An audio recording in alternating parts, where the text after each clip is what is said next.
All right, everybody. Welcome to another episode of BFF Beer Fishing Fanatics. Speaking of beer this week, we have Founders All Day IPA. It is 4.7 alcohol by volume. So one day, I actually, just so you guys know, I brew beer for a couple years. Yeah, I remember. So, FYI, how to increase the alcohol content on the beer? Sugar. So one day I'll show you guys in one of these episodes. It's sugar. So when you're brewing the beer and everything, it's all sugar that increases the alcohol content. So the more sugar, the more alcohol. Who knew? Is that before you bottle it or can it or whatever? Yes. When you're during the cooking session, when you're brewing it. During the brew. During the brew. Is that the term? Yeah, I don't know. You put more sugar, more alcohol. Not, man. Because I know, I watched this guy, he made pear cider, like out of pears. Like he made cider out of pears. Yeah. Like his brew, whatever, blah, blah, blah. And then when he was bottling it, he added sugar before he bottled it. You're talking about priming. Okay, so he was priming. So I'm going to teach you guys. Two different things. Yes, priming. So I don't brew my own beer, but I even know that much. So a lot of people who's watching this who love beer, it's called prime. It's natural priming. The beer is once you brew the beer, it's flat. So you want to give it the CO2, the carbonation. Yes. Okay. What happens is called natural priming. He put a little bit of sugar in it. So what happens is when you put that little sugar after the beer is completely cooked and everything, and you bottled it, you want it to have the CO2, right? Like the carbonation. So you put a little bit of sugar. Typically, a lot of the brew kits, they have a certain amount, and then you cook it in water. So you boil it in water, you put some of that sugar in, and then you put it into the bottle, and then you cap it real quick. Over time, it's called naturally primes. So naturally primes carbonation. We'll do another episode about brewing. See, yeah, but I did do that. What's the word? Dab. Dab. We'll dab into it, right? No, Dab. No, I don't think dab. Dab is like this. Well, the thing that all the kids are doing or used to do. Well, delve. Delve. Is that the word? Oh man, we're like 4 episodes in right now. 4 episodes or 3. four Actually, four beers 3. in. Either one. Cheers. But all day Founders, all day IPA. Let's see what the session IPA is all about. Actually, this one is ABV wise, it's lighter than what we drank recently. Yeah. 4.7. That's near Bud Light levels, but still heavier than Bud Light. Oh, I think Bud Light's like 4.2. Yeah, 4.2. This is 4.7. This is like, how much is Bud regular? Bud regular? For reference, I'm pretty sure not everybody that listens to this right now is a craft brew. True.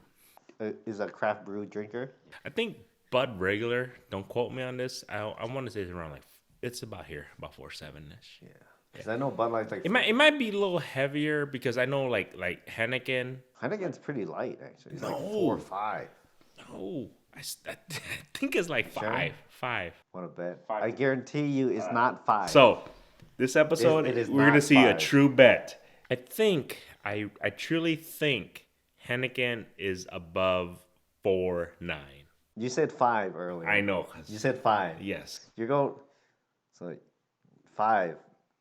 I say at the most. I think 4.7. I think it's around 4.7, 4.9. No, you said 5. I know because I was just talking. I mean, you guys can rewind this back if you want. Damn it! You said 5. He might be right. But I want to say like 4.7 max. All right, 4.7. 4.7 max. We gotta put a beer on the line. Quarter beer. Quarter beer. That means whoever loses has to drink a quarter of their beer. We'll look it up later. You don't have to look it up right now. We'll look it up right now. Oh, Heineken ABV. Guess this episode is about beer, guys. But anyways, if you guys do want to learn about brewing beer, I don't have that much to teach you guys. I can do a little bit.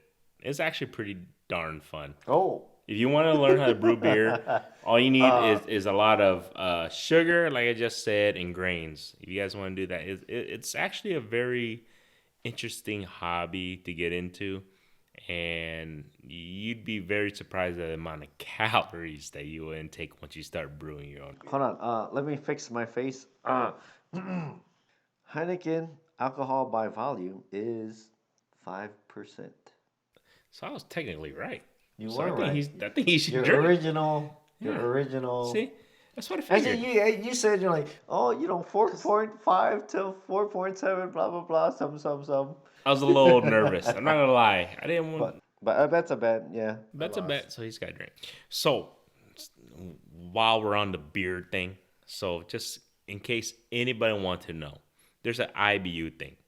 Literally is the bitterness of the beer. So when everybody goes, "Oh my gosh, this beer is so strong," it might be just bitter, by the way, because a lot of people drink beer and they're like, "Oh my gosh, it's so bitter," and they think it's strong. So alcohol content has nothing to do with the bitterness of the beer, FYI. So everybody should know this. Like, no matter how bitter the beer is, doesn't mean it's stronger. That's just the bitterness level. Right, but IPAs, for example, happen to be more bitter than your average beer, but they also happen to have more alcohol by volume. True. All right, we're 8 minutes in, and we talked about nothing about fishing, Yeah, we just talk about beer. but it's okay. That's part of what we're doing anyway. Well, speaking of fishing, everybody knows MaPop by now. Hopefully, MaPop fishing is about custom products for fishing. I never really thought I would ever get into custom product for fishing. I just go to Walmart, buy what are those cheap rods? What do they call it? Shakespeare. Shakespeare, your ugly sticks. I was the same too, because until actually I met your brother-in-laws. Yeah. Like they showed me like, oh, this is a tuned up custom. Their poles are amazing. They make good rods. We're in a small business. We're into your custom, like whatever you want. When we say custom, it's like your name or your hey, you know what, that's going a little bit to the left. I want this to look a little bit thicker. That's what we're talking about. Because honestly, when it comes to your pole, your fishing pole, a lot of people don't realize it's what you wear. You don't just wear something just because. You wear it, number one, is it comfortable? Number two, does it match? Number three, does it look good? Number four, it's all those things. That's what I think, in my opinion, what custom is. It's like to your taste. Nobody else's taste. Nobody else's. You have to get rid of the judgmental stuff. When you order custom stuff, I think you want it towards you. And that's what I think custom fishing should be. How you fish, how you like the way the action goes on your rods, how you like your lure to move. You know what I'm saying? And I think that's what custom is all about. Like, there's nothing wrong with going to Walmart, buying your Shakespeare rod for $35. It still catches fish. I would say like custom rods and tackle, like in general, would cost more. But then you can also go to your mass-produced product, like let's say your Shimano Stella, which is like a $700 reel. Hey, my brother-in-law has Yeah, one or two of those. yeah. I mean, like your non-custom stuff can still get pretty pricey too. I mean, it all comes down to what you want out of like a certain product, like a rod, for example. I want a rod with this certain type of power and action, and this is one thing. This is one thing that bugs me that a lot of people get mixed up with when they say medium action. Okay. That is two different things. Explain it. Right. When you say medium, Yeah. let's say a medium rod, you're talking about the power. Okay. And then when you say action, you're talking about the action is like how like flexible a rod is. Okay. So when you say medium action, that doesn't mean anything really. Like medium is the power. So like a medium power fast action, now that makes sense. Basically medium power is, basically the load that the rod can handle, and then the action, fast action, basically means where in that rod that it loads up. Extra fast action, moderate, That basically where in the rod does it load up? Gotcha. Basically, the faster the action, the more towards the tip is where it loads up. Basically, if it's fast, it's near the tip. Like you go don't go. You can start from extra fast, is closer to the tip than fast. And basically, as you move down the rod, like where it bends, is your action. So from extra fast to like moderate, and then extra moderate or extra slow. Is basically where is that rod bending is the action. Even like the big YouTubers, 700,000 subscribers. Hmm. He'll even say, "Oh, I'm using a Whisker Seeker medium action rod But people or don't medium know. heavy action." But like you just said, people don't know what you Yeah, the just said. That's terminology. yes. You have to layman term. I use the Whisker Seeker stuff. Like for catfishing, that's all I use. They don't sponsor me or whatever, but they're local. They're out of like West Des Moines. I figure if I'm gonna buy catfish rods, why not source locally? But they're like a local brand, and if I had a choice, whether to buy some big box store brand or some local brand, I would go with Whisker Seeker, for example.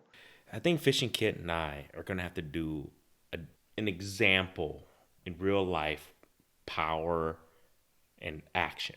Yes, they are It's two different things. we're gonna have to do that. I like that idea because we'll get together. We're gonna do a quick video. Like, okay, what's the damn difference? You see all this people are like fast, fast, faster, fast. Oh, I like to be fast, but they don't understand what that means. So we'll do a video. We'll do a tutorial video, whatever. We'll have less beers, maybe one or two. Like, So this podcast kind of went left and right.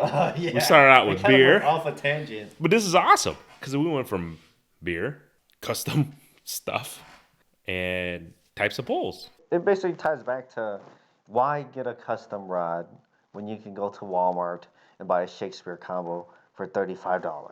I had those cheap rods, whatever, fish, ice fish with them, and regular fish, like open water fish. Something about the custom rod, it's just, it's yours. It's how you wanted it. It's how you wanted it to react. It's how you, when you catch that one fish, in my opinion, that one fish, because I only catch one fish every time I go fish. But for some reason, the way the rod reacts, the way it moves, the way it's amazing.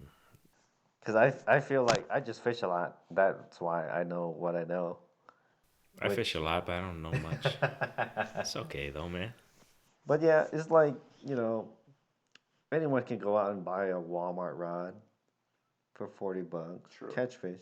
True. And then, the next guy could go and spend $1,600 on a Stella and a G Loomis. I'm not in that market, so I don't know what their what their rods are, but I know like G Loomis and stuff is like a high end fishing brand.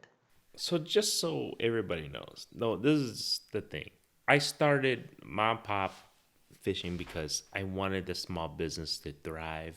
Yeah, like for me, like I just got into the whole custom rod thing 3 or 4 years ago. Actually, his brother-in-law is from Denver, so I mean we might reference them from time to time. I was like, wow, man, this is like, wow, this is crazy. You paid $100 for this ice fishing rod. Now that I've kind of gotten into that world where it's like, let's say sake fishing, for example. Like, let's say you go to him, like, hey, I want this rod. It's this long. I want this kind of handle. I want these colors for the guides. I want these guides.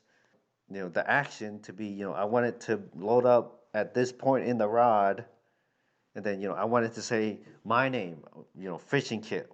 After he builds that rod for you, and then you go out there, put whatever reel you want, you catch a fish on that rod. It's like, oh man, like I caught this fish on this rod. I wanted this rod this way to target this certain fish, and then I caught that fish.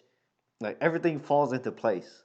I wanted him to build this rod for this specific purpose, and then I go out there and I catch it with that. Like I built this rod for crappies because I want to use this jig using this rod. Then I go out there with that rod with this jig, that has my name on it with the colors that I want. It just feels good. Exactly. Honestly. I totally agree because I never thought I would get into it, but like you said, my brother-in-law's got me into it. But then once you do it, it's just like, It puts a personal touch yep, to it. That is the main thing. You're not doing it to save money. You're putting your name basically on that product. Like, I put fishing kit on a sake rod. It's because it's for you. it's a personal touch that you can't get with your Shakespeare's, with your ugly sticks, things like that. Nothing wrong with them. No, there isn't. And then another thing is, stuff out there that's more pricey than custom stuff, but they're not custom. And the way I see it is, if you're gonna pay $100 for a rod, $150, you might as well go custom. Why not? That's true. Whatever god awful colors I want it to be, like neon green and pink. Nothing wrong with pink. Nothing wrong with that. Nothing wrong with pink. End of the day, we went to about 4 or 5 different topics, which is amazing. I'm pretty sure you guys are like beer, fishing, and they're fanatics. That's all right. Thank you for joining us on this episode of BFF. All right, see ya.